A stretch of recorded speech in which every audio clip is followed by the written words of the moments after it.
Saudara Richard menyampaikan bahwa melihat almarhum Joshua terkapar, bersimbah darah, Saudara FS berdiri di depan dan memegang senjata lalu diserahkan pada Saudara Richard.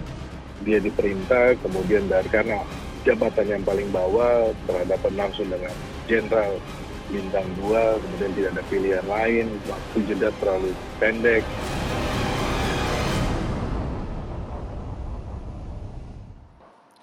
Selamat malam pemirsa, saya Dwi Anggia kembali hadir ke hadapan Anda di Dua Sisi. Pemirsa, tentu saja Anda masih terus mengikuti bagaimana perkembangan kasus dugaan pembunuhan berencana terhadap Brigadir Yosua yang dilakukan oleh tersangka Ferdi Sambo. Nah, kita tahu pada beberapa hari yang lalu rekonstruksi pembunuhan terhadap Brigadir Yosua sudah dilakukan.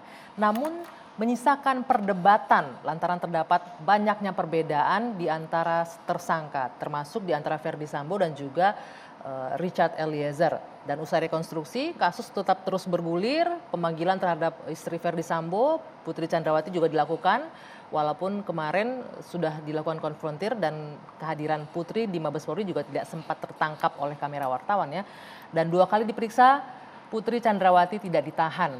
Apakah dengan alasan kemanusiaan, adakah perlakuan istimewa untuk hal ini? Ini akan menjadi bahan diskusi kita. Dan yang terbaru tadi sore, Komnas HAM sudah menyerahkan hasil investigasinya ke pihak kepolisian dengan menekankan bahwa tetap ada dugaan pelecehan seksual dalam kasus pembunuhan Brigadir Yosua. Apa sesungguhnya yang terjadi? Kami masih akan bahas lebih dalam di Dua Sisi malam hari ini.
Dan untuk membahasnya sudah bersama saya dari ujung sana saya perkenalkan Irjen Pol Purnawirawan Arianto Sutadi, Penasihat Kapolri. Selamat malam Pak Ari. Selamat malam Mbak Anggi. Ya. Selamat malam Pak Romisan.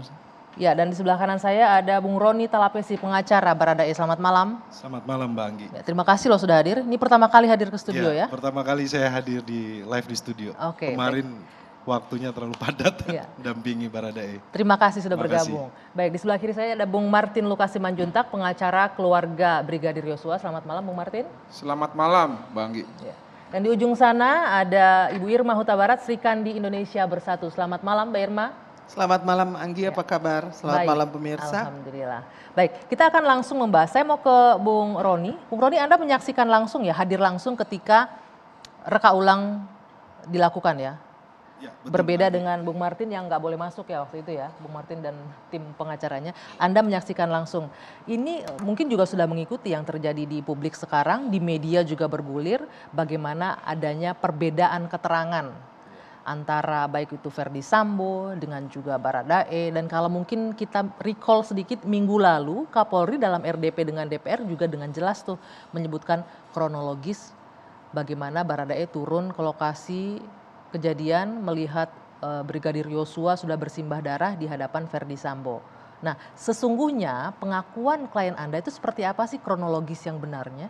Karena pihak kepolisian juga mengeluarkan visual yang berbeda juga, animasi yang berbeda juga. Sebelum dijawab kita lihat dulu ya biar nggak mereka-reka nih kita. Kita saksikan bagaimana animasi yang dirilis secara resmi oleh pihak kepolisian.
Ya, dari animasi yang kita saksikan bersama tadi yang dirilis oleh pihak kepolisian memperlihatkan bagaimana Eliezer menembak pertama kali ya. Sementara kalau kita ingat minggu lalu Kapolri bilang dengan jelas itu posisi Joshua sudah bersimbah darah. Jadi pengakuannya berubah-ubah lagi dari klien Anda kalau kita dengar. Jadi begini Mbak Agi, prinsipnya adalah klien saya konsisten menyampaikan fakta yang terjadi ya. Kronologis dari Magelang, kemudian di rumah Saguling, kemudian di Duren 3, itu klien saya konsisten menyampaikan ini. Dalam BAP sudah dituangkan. Kemarin kan proses rekonstruksi ini kan proses untuk dari keterangan saksi yang lainnya, dari berbagai keterangan, itu coba untuk direkonstruksikan. Apa sebenarnya yang terjadi agar apa? Perkara ini menjadi terang. Jadi terang. Tapi di sini saya perlu jelaskan Mbak Anggi, kepentingan dari klien saya adalah Baradae menjelaskan bahwa proses dari Magelang dia tidak mengetahui motif. Dia tidak mengetahui motif, kemudian sampai di TKP yang di Duren 3 juga pun itu karena berdasarkan perintah. Masih tidak tahu motifnya juga. Tidak tahu motif. Tapi sudah tahu bahwa disuruh untuk membunuh di situ. Nah, kalau kita lihat di sini kan ancamannya kan pembunuhan berencana 340 atau 338. Di situ sudah sangat jelas dengan sengaja. Nah, kepentingan dari kami penasihat hukum adalah pembelaan ini.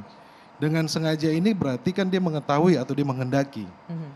Tetapi yang analisa saya setelah saya mendampingi klien saya melihat bahwa memang klien saya tidak terlibat dalam perencanaan pembunuhan ini. Tidak terlibat dalam perencanaannya, tapi sebagai eksekutor terlibat. Karena ada perintah. Oke. Ada perintah. Yang ingin Anda sampaikan apa? Memang sebenarnya nggak ada pilihan lain bagi klien Anda? Ya, coba kemarin kan kita sudah lihat bersama ya, bahwa kejadian yang di rumah Saguling ya, bahwa ada di lantai 3, kemudian klien saya itu dipanggil terakhir. Dipanggil terakhir, kemudian diminta untuk diserahkan kotak magasin untuk diisi. Dalam posisi itu kan ada perintah. Perintahnya, kamu ibu dilecehkan, kamu yang bisa menembak gitu.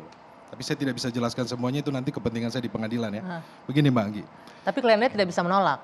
Tidak bisa menolak. Padahal Ricky Rizal sempat menolak, dia sempat disuruh sebelumnya ya. Jadi ini Mbak Anggi, saya kan mendampingi klien saya ini ada proses ya.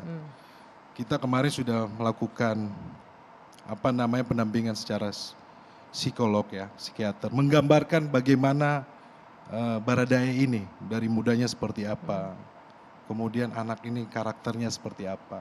Itu nanti akan menjadi bahan kita di pengadilan. Saya belum. Sedikit saya potong sedikit Bung Roni. Tadi jadi Anda ketika dia menerima perintah itu. Tidak bisa menolak. Dia tidak bisa menolak. Itu akan didukung sama keilmuan juga Mbak Anggi. Jadi tidak bisa hanya berbicara bahwa karena dia. Walaupun ya tersangka lain RR bisa menolak ya.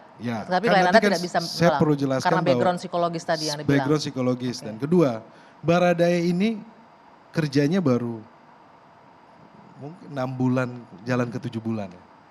Jadi sangat baru. Kemudian pangkat yang paling rendah. Ketika diperintah seperti itu kan dia ini kan polisi yang baru ya.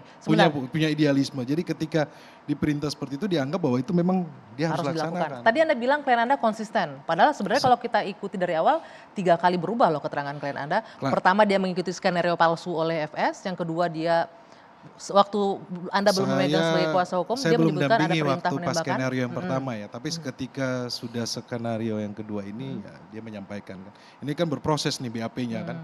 Jadi teman-teman biar tahu bahwa proses pemeriksaan ini tidak bisa hanya, ini kan proses pemeriksaannya panjang Bang. Iya, artinya nggak pas juga kalau dibilang konsisten ya, karena itu ada 3 kali perubahan. Tapi untuk BAP yang terakhir bisa dijamin. Saya perlu sampaikan bahwa klien saya konsisten. Jadi supaya jangan jadi ini ya, Mbak Agit please. Maksudnya supaya tidak menjadi persepsi yang memberatkan klien saya perlu sampaikan bahwa klien saya konsisten. Dan untuk keterangan yang terakhir tidak akan ada terjadi perubahan lagi ya? Saya kemarin waktu pas pendampingan di rekonstruksi, saya dampingi selalu, saya jaraknya kurang dari setengah meter.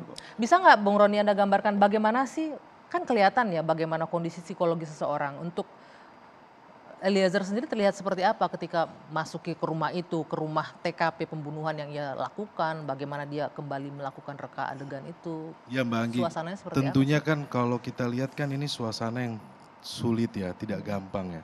Ini orang Richard Baradae ini sampaikan ke saya, Bang ini orang yang setiap hari saya ketemu. Saya tidak ada masalah. Saya panggil abang. Tidak ada.